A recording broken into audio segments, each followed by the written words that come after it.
Hello, welcome to my YouTube channel. आज हम discuss कर रहे हैं, पहले हमने वेव फंक्शन की कंडीशंस देखी। कंडीशंस जो वेव फंक्शन एक्सेप्टेबल है कि नहीं, उसकी 5 कंडीशंस हमने डिस्कस की। अब हम डिस्कस कर रहे हैं कि एक फाइनाइट है wave functions with different examples. तो पहली क्वेश्चन आता है इक्वल टू साइन के एक्स। ठीक है, इस क्वेश्चन के अकॉर्डिंग साइन की मिनिमम और मैक्सिमम वैल्यू होती है +(-1 to +1). और अगर हम इसका वेव फंक्शन भी देखें साइन का, तो वो फाइनाइट है कि कहीं पे डिस्क्रीट नहीं है, कहीं पे भी डिस्क्रीट नहीं है। हर जगह पे हम पार्टिकल को ढूंढ सकते हैं, हर जगह पे पार्टिकल की पोजीशन डिफाइंड है। ये एक्स है और ये साइन, तो हर जगह पे पार्टिकल की पोजीशन डिफाइन और कॉन्टिन्यूस है, कहीं पे भी ब्रेक नहीं है। अगर मैं इधर से स्टार्ट कर रही हूँ तो कॉन्टिन्यूसली मैं ड्रॉ कर रही हूँ, कहीं पे भी रुक नहीं पा रही, तो इसका मतलब ये फंक्शन कॉन्टिन्यूस है। तो इसके लिए वैल्यूज होंगी, यहाँ पे a है -a to +a, तो ये फंक्शन फाइनाइट है। ठीक है, और अगर हम डेरिवेटिव भी लें इसका, तो ये आ जाएगा a cos के x इंटू के, ये भी फाइनाइट ही है। तो ये फंक्शन मेरा फाइनाइट है।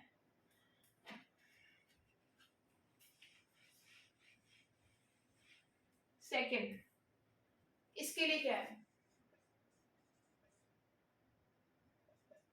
a, अब यहाँ पे डी मॉर्वे थ्योरम लगाया हमने, डी मॉर्वे थ्योरम लगाया, तो इसको मैंने ओपन किया, तो आई के एक्स कॉस के एक्स प्लस आई साइन के एक्स आ गया। ठीक है, इसके अकॉर्डिंग क्या है, कॉस की वैल्यू भी -1 to +1, मिनिमम वैल्यू -1 और मैक्सिमम +1, साइन के लिए भी सेम।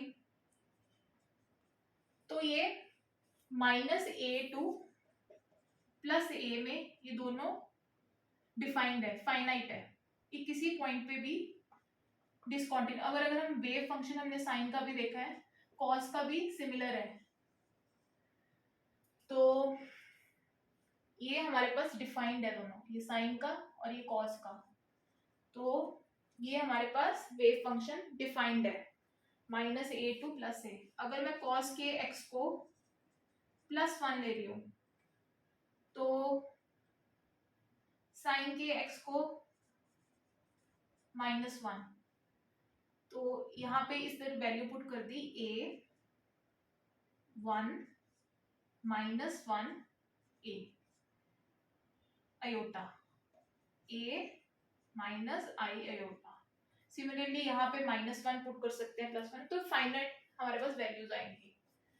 डेरिवेटिव तब लेके हम देख सकते हैं जब हमारा फंक्शन फाइनाइट है। अब हम इसका डेरिवेटिव लेंगे तो ये भी फाइनाइट ही आएगा, जरूरी नहीं कि हमेशा ये फाइनाइट ही मतलब डेरिवेटिव हमें मिले हर फंक्शन। अगर वेव फंक्शन मान लो फाइनाइट है, तो जरूरी नहीं उसका वेव फंक्शन का डेरिवेटिव फाइनाइट ही आए। जैसे यहाँ पे पॉइंटेड के लिए हम बात करते हैं, तो यहाँ पे हम देखेंगे, यहाँ पे हम अगर डेरिवेटिव हम कैसे ढूंढते हैं, हमने ये सीखा हुआ है कि हम टेंजेंट ड्रॉ करते हैं सरफेस के लॉन्ग, ऐसे ऐसे टेंजेंट ड्रॉ होंगे। ठीक है, तो उसके साथ जो एंगल बन रहा होगा, जैसे ये है टेंजेंट, तो इस पॉइंट पे कितने सारे टेंजेंट्स आ जाएंगे, तो उतने ही एंगल्स आएंगे। तो जो ये जो dx है, उसकी एक सिंगल वैल्यू होनी चाहिए, सिंगल वैल्यू पे ही डेरिवेटिव डिफाइंड है, यही हमने पढ़ा है मैथमेटिकल में। तो यहाँ पे कितनी सारी वैल्यूज आ गई, तो पॉइंटेड ऑब्जेक्ट के लिए यहाँ पे डेरिवेटिव एग्जिस्ट नहीं करेगा, बट ये फंक्शन अगर हम चेक करें, ये कॉन्टिन्यूज है, ये कॉन्टिन्यूज है। ठीक है, ये फंक्शन कॉन्टिन्यूज है, तो जहाँ पे ये पॉइंटेड, यहाँ पे हम पोजीशन बता सकते हैं एक्स की। मान लो ये 5 है, ये 2 है, तो एक्स की पोजीशन हमें पता लग सकती है। तो ये कॉन्टिन्यूज है, पर इसका डेरिवेटिव डिसकॉन्टिन्यूज है। तो ये नहीं है कि डेरिवेटिव, अगर फंक्शन कॉन्टिन्यूज है तो डेरिवेटिव भी कॉन्टिन्यूज होगा, ये हमेशा नहीं होगा। बट यस, अगर फंक्शन कॉन्टिन्यूज आ रहा है तभी उसका डेरिवेटिव चेक करना है। अगर फंक्शन ही डिसकॉन्टिन्यूज है तो उसका डेरिवेटिव भी डिसकॉन्टिन्यूज ही आएगा, तो वो चेक नहीं करना। तो तब चेक करना है जब फंक्शन हमारा कॉन्टिन्यूज हो। तो ये वाला भी हमारा कॉन्टिन्यूज ही है। अब हम चेक करेंगे थर्ड के लिए। थर्ड के लिए क्या है, तो x के होल स्पेस में हमने डिफाइन किया था।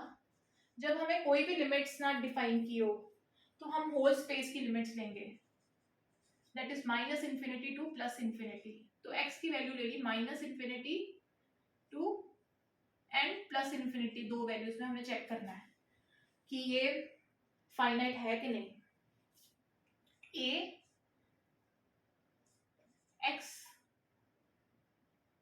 x को लिखा माइनस इन्फिनिटी एक बारी और माइनस टू, कुछ भी माइनस प्लस सब्ट्रैक्ट करें इन्फिनिटी में तो इन्फिनिटी आएगा। तो यहाँ पे भी प्लस इन्फिनिटी ले ली, तो ये भी इनफाइनाइटी टर्म आएगी। तो ये मेरा फंक्शन इनफाइनाइट है। अब आएगा फोर्थ पार्ट। इसमें क्या है, अल्फा स्क्वायर। इसके अकॉर्डिंग क्या है, x की वैल्यू हमने पुट की प्लस माइनस इन्फिनिटी, तो x, तो ये आ जाएगा e infinity minus alpha constant है, तो हम सिर्फ चेक कर रहे हैं, तो मैं अभी इसको थोड़ी देर के लिए हटा रही हूँ। तो ये आ जाएगा 1 बाय ई इन्फिनिटी, ठीक है, तो इंटू 0, सॉरी इन्फिनिटी, तो anything raise to pi infinity 1 by infinity क्या होगा, 0, 0 इंटू ए, तो ये मेरे पास 0 आ जाएगी। तो x की वैल्यू मेरे पास आई 0। अब मैंने फंक्शन को x इज इक्वल टू 0 पे चेक किया, तो ये आ जाएगा a 0 by alpha square, a raise to power 0, तो ये कितना हो जाएगा 1, तो ये आ जाएगा a। तो x साई x फाइनाइट है, माइनस इन्फिनिटी प्लस इन्फिनिटी पे भी फाइनाइट है और 0 पे भी फाइनाइट है, ठीक है। हमने 0 पुट कर दिया, जब x इज इक्वल टू 0 लिया तो साई x कितना आ गया, तो a, तो ये 0 पे भी डिफाइंड है और माइनस टू प्लस इन्फिनिटी पे भी ये फंक्शन डिफाइंड है। तो ये फंक्शन इनफाइनाइट है, बाकी 3 ऑफ फंक्शंस आर फाइनाइट। तो ये हमने चेक की फाइनाइट की condition. So thank you for watching my channel, और अगर आपको इसमें कोई प्रॉब्लम आ रही है तो please write down in the comment section, please subscribe for more videos. Thank you.